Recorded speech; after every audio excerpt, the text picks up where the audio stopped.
தாய் தமிழ் உறவுகளுக்கு வணக்கம்.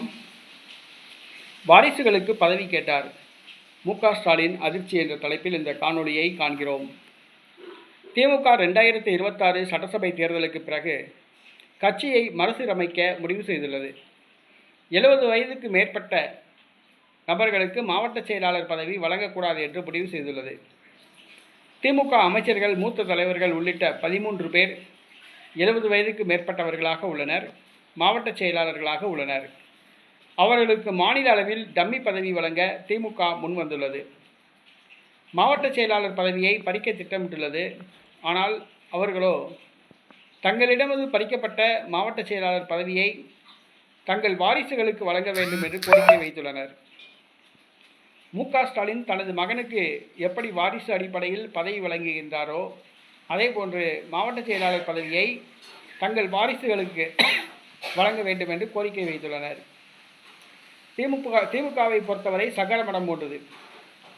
கருணாநிதி மகன், கருணாநிதி பேரன், கருணாநிதி கொள்ளு பேரன் என்று அரசியலுக்கு வருகின்றனர். கருணாநிதி அக்கால் மகன் மருமகன்கள், கருணாநிதி மகள் ஆகியோர்தான் குடும்ப கட்சி போன்று திமுகவை ஆண்டு கொண்டிருக்கின்றனர். அதேபோன்று மாவட்டங்களிலும் குறுநில மன்னரை போன்று தலைவர்கள் செயல்படுகின்றனர். மாவட்ட செயலாளர்கள் செயல்படுகின்றனர்.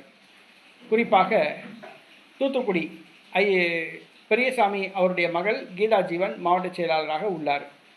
இங்கே பெரியசாமி திண்டுக்கல் அவருடைய மகன் ஐ.பி. செந்தில்குமார் மாவட்ட செயலாளராக உள்ளார். ஆக பல இடங்களில் தொடர்ந்து மாவட்ட செயலாளர்கள் தங்கள் மகன்களுக்கு தங்களுக்கு பிறகு மாவட்ட செயலாளர் பதவி வாங்கி தருகிறார்கள். தற்பொழுது 13 மாவட்ட செயலாளர்கள் வயது மூப்பின் காரணமாக பதவிகளை இழக்கின்றனர். மாவட்ட செயலாளர் பதவிகளை, அந்த பதவிகளை தங்களது மகன்களுக்கு வழங்க வேண்டும் என்று அவர்கள் கோரிக்கை வைக்கின்றனர். இது மு.க. ஸ்டாலினுக்கு மிகப்பெரிய அதிர்ச்சியை கொடுத்துள்ளது.